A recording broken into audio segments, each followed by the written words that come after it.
So, ఏపీలో గానివ్వండి, తెలంగాణలో గానివ్వండి, టెట్టు చాలామంది రాశారు. ఆ రిజల్ట్స్ వచ్చినాయి. సో, ఇప్పుడు డీఎస్సీకి ప్రిపేర్ అయ్యే వాళ్ళ లిస్టు పక్కన పెడితే అటు గాని, ఇటు గానివ్వండి. ఎగ్జిస్టింగ్ టీచర్స్ ఎవరైతే ఉన్నారో 2012 ముందు జాయిన్ అయిన వాళ్ళు, వాళ్ళందరూ కూడా టెట్ రాశారు. అయితే తెలంగాణలో ఎక్కువ రాశారు. ఏపీలో కూడా రాశారు. ఏపీలో రిజల్ట్స్ వచ్చినియి. అయితే 47% మంది మాత్రమే ఉత్తీర్ణులు అవ్వటం అయితే జరిగింది రాసిన వాళ్ళలో. ఆ బ్యాచ్ వరకు. అయితే మరి ఇది 2 ఏళ్లలో కంపల్సరీగా సర్టిఫికేట్ సబ్మిట్ చేయాలని చెప్పేసి కంపల్సరీ రూల్ ఒకటి పెట్టారు కదా వాళ్ళు.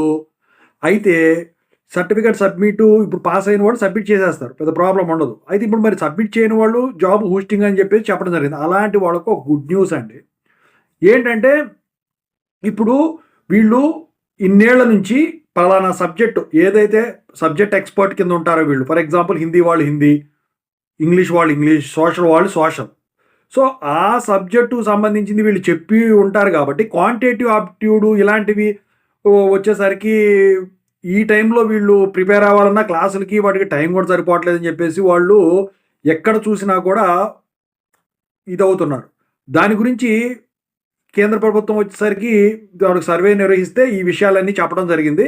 అయితే కేంద్ర ప్రభుత్వం వచ్చేసరికి వీళ్ళని ఆ టెట్ నుంచి మినహాయిద్దామన్న ఆలోచనలో ఉన్నట్టయితే చెప్తా ఉన్నారు మరి. సో, దీని మీద ఫైనల్ డిసిషన్ అయితే ఇంకా తీసుకోలేదండి. ఒకవేళ గనక ఫైనల్ డిసిషన్ తీసుకుంటే మాత్రం ఇక మినహాయింపు ఇచ్చినట్టే. లేదు ఖచ్చితంగా సబ్మిట్ చేయాల్సిందే అంటే మాత్రం ఇంకొక ఛాన్స్ ఉంటుందండి.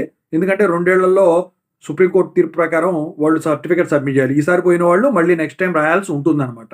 ఓవరాల్‌గా అయితే ఇది గనక జరిగితే నిజంగా గుడ్ న్యూసే అవుతుంది మీ అందరికి కూడా.